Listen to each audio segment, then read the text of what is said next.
Carolina Ribeiro Guerra, boa noite. Boa noite a todos. Boa noite, Carolina. Obrigada por conceder a entrevista hoje, falar desse tema, né, uma tendência, e assim, explicar, né, para o pessoal entender aí como essa tendência está sendo aplicada aí, essas férias silenciosas. Isso. As férias silenciosas, basicamente, são o conceito em que o colaborador, seja ele CLT ou PJ, ele começa a fazer as suas tarefas em lugares não convencionais, como a casa dele, por exemplo. Então, ele pode estar viajando com os colegas, sozinho, com a família, e ainda assim realizar as suas tarefas dentro da empresa. Basicamente, esse é o conceito de férias silenciosas. Uhum.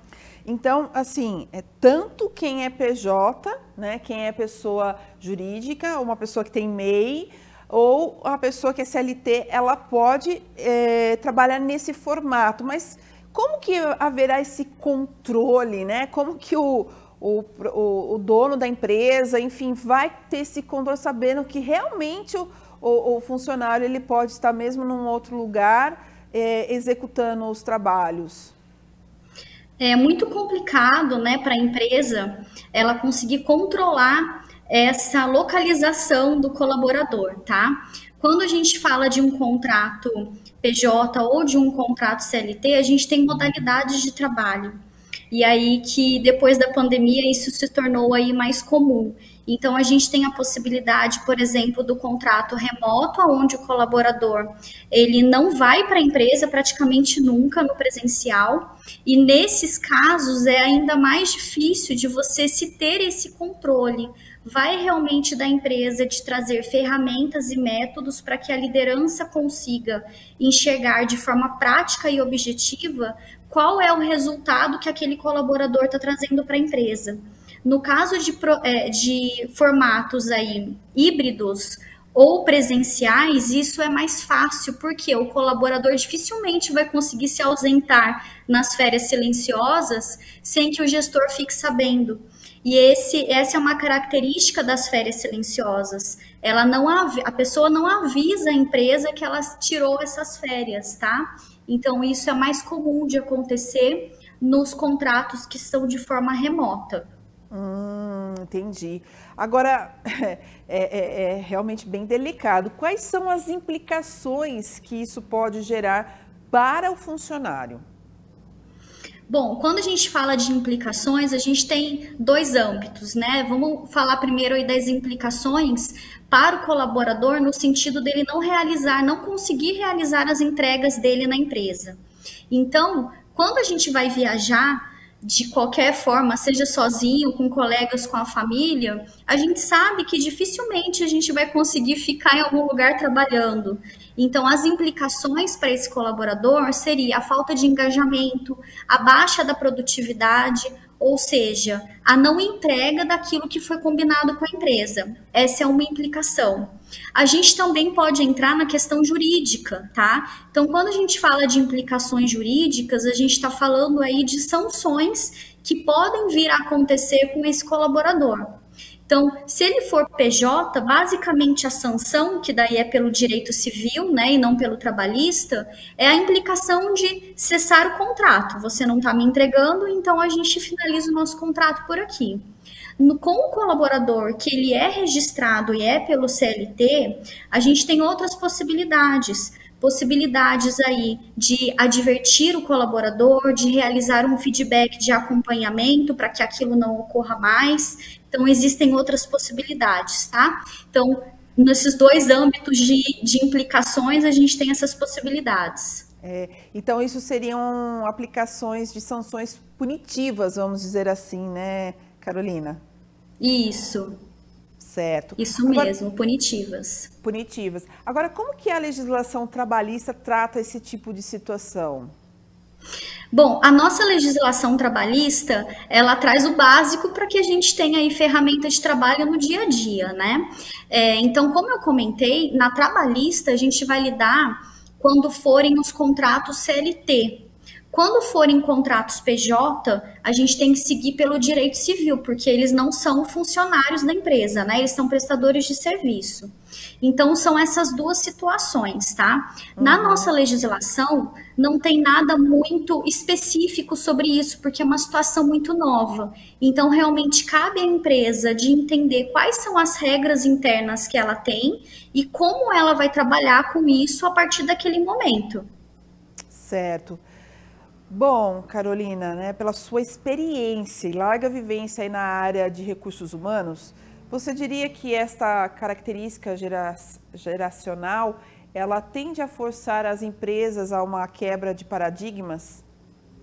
Sim, com certeza. As empresas já estão passando por situações delicadas, né? Como você comentou aí na introdução, com a chegada dos millennials aí dentro das empresas, muitas situações que eram tradicionais, elas deixam de ser tradicionais e chegam aí novas experiências. As empresas estão passando por situações aí delicadas nesse momento de transição, onde elas ainda estão entendendo o que faz sentido para elas de ser mantido e o que não faz sentido, e a partir dali criar novas regras, estabelecer novos manuais de conduta para que aquilo funcione melhor dentro da empresa. Para empresas mais tradicionais, dificilmente esses novos conceitos vão funcionar, porque basicamente eles trabalham com contratos presenciais ou híbridos.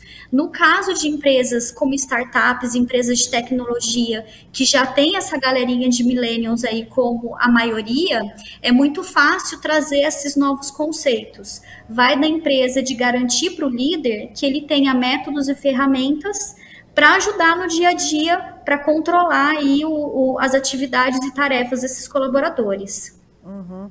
Bom, praticamente você já respondeu, Carolina, a minha próxima pergunta, que era justamente isso, né? Como agir diante desse choque entre gerações, porque já teve a mudança, né, de home office, híbrido, por causa da situação da pandemia, aí foram 2 anos e meio, para alguns lugares até 3 anos nessa situação, né, de trabalhar home office, e depois se tornou híbrido, e as gerações, como você disse, são gerações que são trabalhadores, são jovens que pensam num novo formato, num novo modelo, mas que os líderes às vezes são das gerações mais antigas, então acaba tendo esse conflito, né? Então é uma situação bem delicada, como você falou, e lidar com todo esse choque entre gerações, né?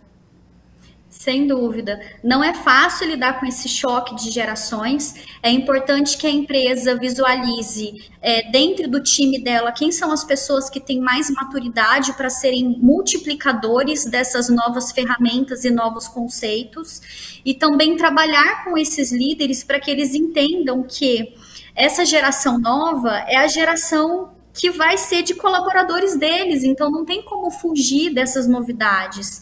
A intenção realmente é que eles se acostumem a isso e trabalhem da melhor forma possível juntos, né? Porque eles se complementam. Aquelas competências que os jovens millennials não têm são as competências que os mais maduros têm e vice-versa.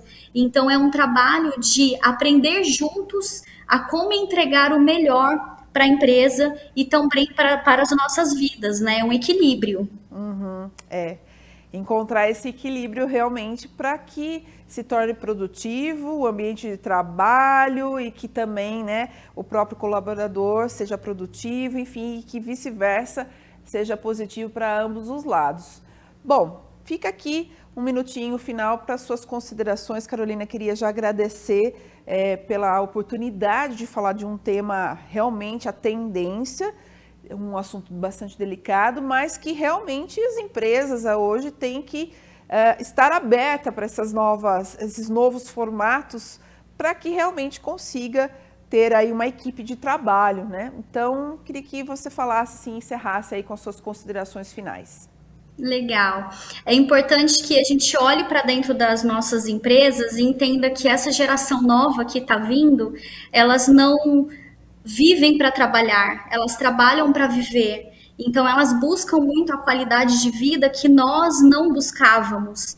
Então, essas novas metodologias, esses novos conceitos de trabalho, eles são sim difíceis de serem adaptados, mas eles são importantes para que a gente entenda de que forma aquilo pode nos ajudar na nossa liderança e na nossa gestão a trazer ainda mais resultado para a empresa e qualidade de vida para os nossos colaboradores.